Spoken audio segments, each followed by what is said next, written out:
Essay 9, After Isolation, Approaching the Great Transition. There are basically two currents that flow through the universe. One of them is love, which leads to union. It does so by reaching out to others. Love communicates and rises above the limitations of the little ego, for the ego lives on an island of isolation. And while the ego is only a part of a much grander whole, it thinks it is the center of the universe. Beyond our limited ego, then, and beneath the distortions of our lower self, sits our true self, or higher self. It is from here that love unfolds. Although our true self rests calmly at the center of our being, it never considers itself to be the ultimate end. And yet, it is only by finding and connecting with this true essence at our core that we can reach the height of our potential. Our goal, then, is to transcend our ego and start experiencing life from the vantage point of our true innermost self. Then we will no longer be limited by the barriers we create for ourselves through our false, limiting beliefs. After all, it is these wrong conclusions about life that block the flow of love. So it is our own misconceptions that separate us and hold us back. But once we break free from our own self-created barriers, we will be able to create union with others.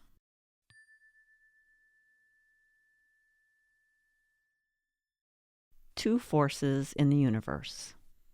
The other basic force in the universe is the one by which most people still live. It's the principle that puts the ego at the center. In this state, we enjoy life alone. And by enjoy, we really mean suffer. Regardless how many loved ones surround us and share our life with us, when our ego is the center of our existence, we will essentially feel separate. As we stand firmly planted in the shoes of our ego, we think we're the only ones who experience this, whether we're talking about this particular pain or that particular joy, in quite this way or that way. And this self-centered separateness feels unshakable. Our work, then, is to transition from this state of egocentric isolation to the state of union with all that is. That is the most essential step we can take on our evolutionary journey. For each of us, this transition has to come, whether in this lifetime or in another one. When it occurs will vary from person to person. But when walking a spiritual path, such as this one, it must come sooner or later. The hope is that each of us will swing from living an ego-centered life to living from our true center while we are still here in this particular incarnation.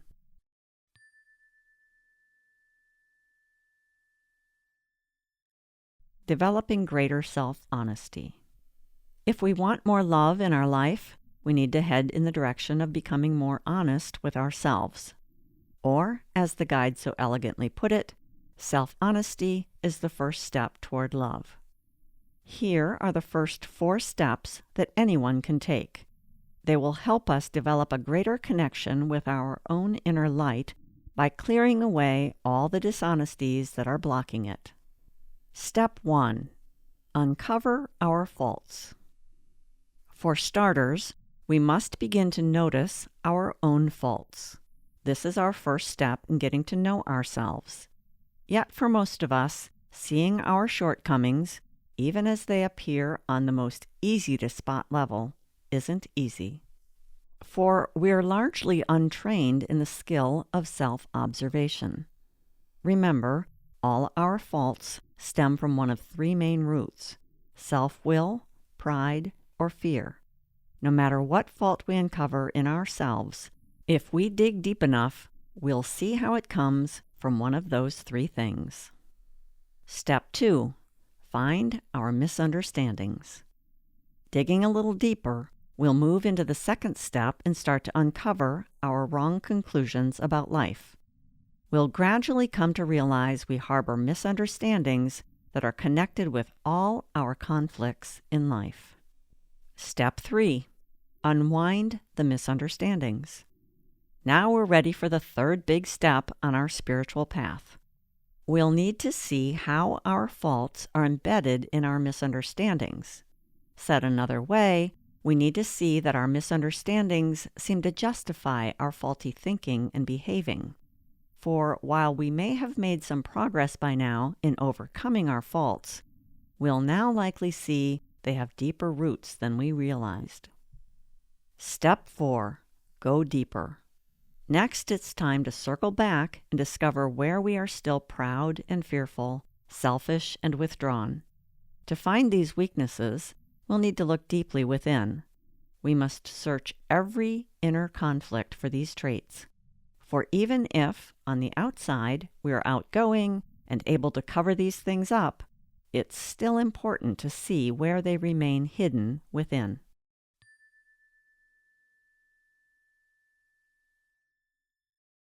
Going through the Great Transition. Now let's look at why we should go through these necessary but difficult steps. What will making such a change really mean for us? After all, those 4 steps sound like a lot of work. Is it really worth it? In fact, the ultimate aim of any spiritual path is to make this great transition from one state to the other. We want to transition from centering ourselves in our ego to living from our own inner light. Note, to say that people today are mostly self-centered may sound critical, but this word is being used here in a philosophical way. It's the basic state of being that most people are in. Also, keep in mind that transitioning from one state to another is not at all like flipping a switch. Along the way, we may have isolated moments of feeling fully awake, only to have it vanish. So we will have to take many steps on our path before this transition will become permanent. But there is a key to having this transition permanently stick. The key is to find and resolve all our hidden conflicts. In other words, we must go through those 4 steps until all our inner riddles have been solved.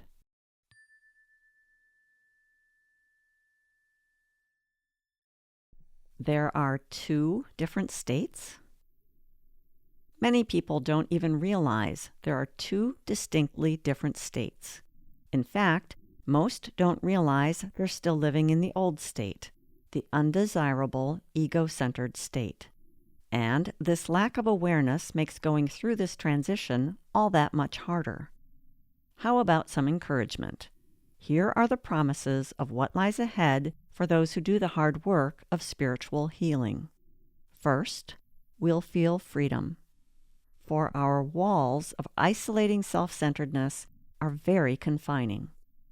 Second, we'll feel that life has a deep purpose, and not just our life, but all life.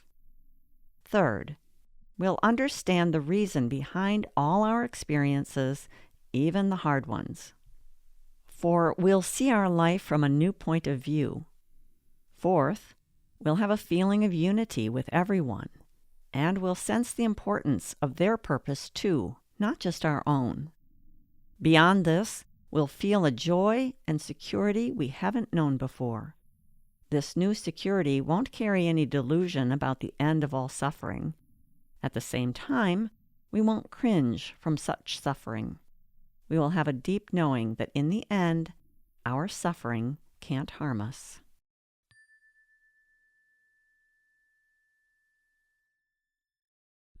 Adopting a whole new perspective.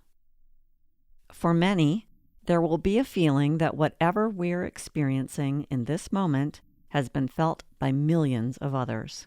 Millions in the past have felt this way, and millions more will in the future.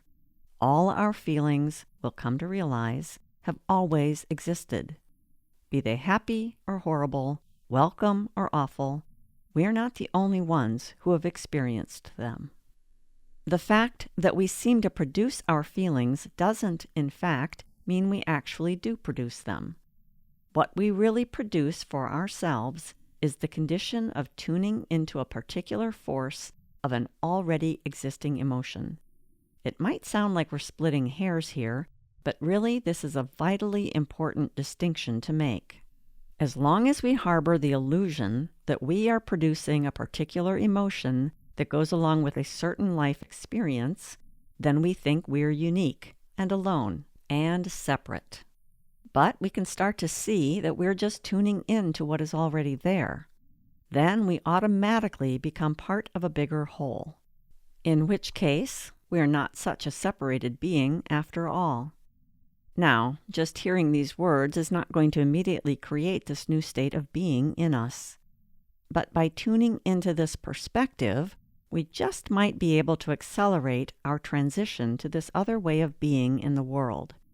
Because seeing what we have in common with everyone else can go a long way in widening our horizons. Rather than feel sorry for ourselves for being less than perfect, and rather than beating ourselves up for finding our faults, we can make more constructive use of our negative inner findings. And, believe it or not, this will open up our creative abilities.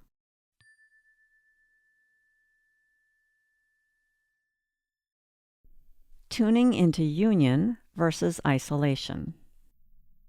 The great longing of all humanity is to participate in the life that follows after going through this transition into union. Meanwhile, in our ignorance, we fight this transition. Nevertheless, the longing always remains, because the state of union is the natural state of all God's creatures, and in that state, there's no loneliness anymore. In our present state, however, many of us still feel essentially alone. In this state of isolation, the best we can hope for is a feeling that others are also feeling utterly alone. But that's not at all what the new state really feels like. In the new state, we know deeply that all thoughts, all feelings, and all experiences already exist, and we are flowing along in those currents due to the conditions we ourselves have produced. Like radio waves, these forces are all around us and within us. It's up to us which ones we will tune into. It's our frame of mind, our emotional state, our level of development, our passing moods, and how we relate to our outer life circumstances that affect which stream we will experience. While tuning into one, we might also tune into another conflicting one.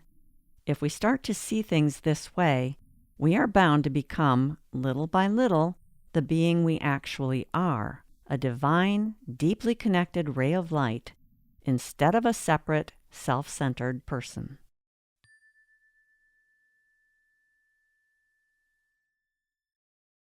The grand illusion, I don't matter. Instead, we operate under the illusion that we are just one out of billions, and therefore we don't count. We feel we're just a cog in a wheel, and so we cling to our uniqueness. This, we think, gives us dignity. This, we believe, is the avenue to happiness. For if we're just one among many, well then, our happiness must not be important. What's more, we misinterpret our right to being an individual. By buying into the illusion that we are a separate being, we lay claim to being essentially alone. At best, we believe that everyone suffers from this same uniqueness. As such, we are all fighting a tragic and unnecessary battle. We think we have to fight against giving up our right to be an individual in order to be happy and feel important. But all we're really doing is struggling to maintain our separateness. If we could clear this up, the fight would be much easier. Because the truth is this: sharing something that already exists with others makes us happier people. We are each no more and no less than a part of a whole. And we all have the right to be happy. This fact gives us more, not less, dignity.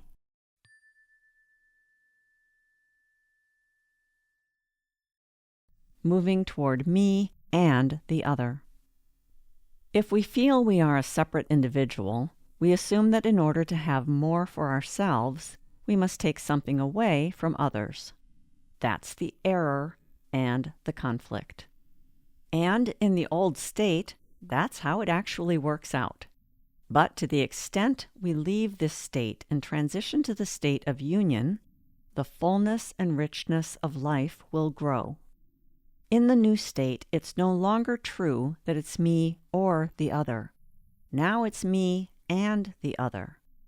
Once we glimpse this truth, even if for only a moment, we'll no longer be torn by the conflict that either we have a happiness that is selfish, or we give up our selfishness, meaning our happiness isn't important. In the end, this misunderstanding makes us feel deeply guilty about our desire to be happy. But that conflict can vanish the minute we train our attention on a new outlook. From this new perspective, we'll also see how steeped in separateness we were. That old state of separateness was, and still is, the world we live in.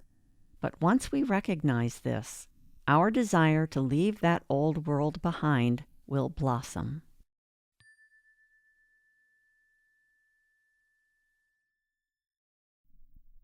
Gradually changing from the inside out.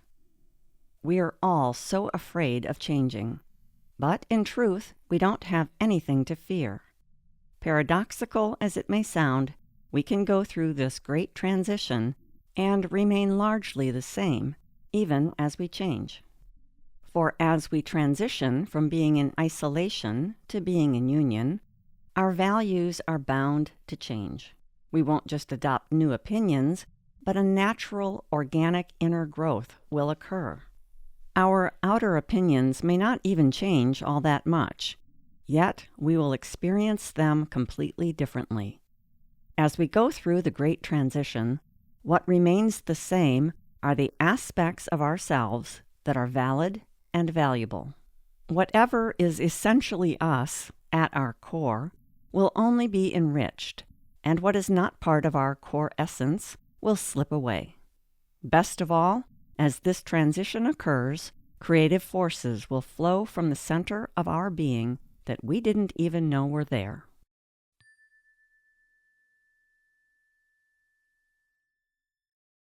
Allowing creative forces to flow. Many people go through life in a state of isolation, stranded on an ego-centered island. In this state, when love or creative talents try to flow forth, they get turned back, for, due to our erroneous notions, such movements are withdrawn, held back, and made inactive. But this goes against the grain of our true nature. So we rebel against the frustration we feel, because instead of streaming out and reaching others, our essence is going backwards. We cause many conflicts for ourselves with this basic rebellion. Sorry to say, these conflicts can't be totally resolved just by finding our faults and unwinding our internal misunderstandings. True enough, our wounds created in childhood must be worked with and dissolved if we want to step into a new state of being. But resolving our childhood conflicts is not the end goal. For if we stop there, we will fail in our mission of achieving deep self-fulfillment.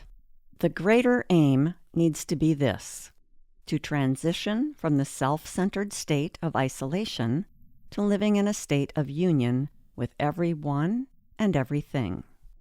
As part of this transition, we must come to see that we ourselves are an integral part of creation. And as such, it is our right to keep striving toward greater and greater fulfillment. There's no limit to how far we can go. The thing that blocks the great creative forces from streaming through us is us.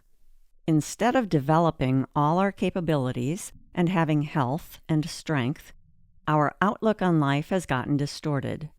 Not only do we have a wrong perspective on the real meaning of life, but our ignorance, confusion, and lack of awareness all work to halt the vital flow of life-giving forces. Only by adjusting our outlook, by developing more self-honesty, fixing our faults, and straightening out our wrong thinking, will we be ready to make the great transition. Then, living in this new state, creative forces will naturally flow through us. They will reach out and touch others who are able to tune into them. At the same time, we will be continually renewed by the replenishing forces that will flow into us. These words may sound abstract, but try to let them melt into you. Let them become a revelation for you. Then a new doorway will open through which you are longing to step. When this happens, you will be able to sense how long you have wanted to cross this portal. You will recognize how long you have been going through this battle that now brings you to this threshold. Yet this is such a senseless struggle. The fact that what we're reaping is unhappiness should alone prove that the direction we've been going is wrong. Now is the time to change direction. And our first steps must take us toward greater self-knowledge and self-acceptance. Everything arises from this. Truly, we will never solve our problems unless we can envision going through this great transition. May these words crack open a window in your soul. Blessing from the Pathwork Guide. With the special blessing of Christ, who was love, and is love, and who will always be love, I leave you with strength and our love, and with our wishes that you may continue to struggle on this one path, this path of finding yourselves and developing yourselves to become the person you are meant to be. For there is nothing more worthwhile and purposeful that you could possibly do, as long as you are truly honest with yourself. Self-honesty is the first step toward love. So be blessed, my dearest ones. Be in peace. Be in God. Pathwork Guide Lecture number 75, The Great Transition in Human Development from Isolation to Union. This essay has been adapted from the Pathwork Guide Lecture number 75, The Great Transition in Human Development from Isolation to Union.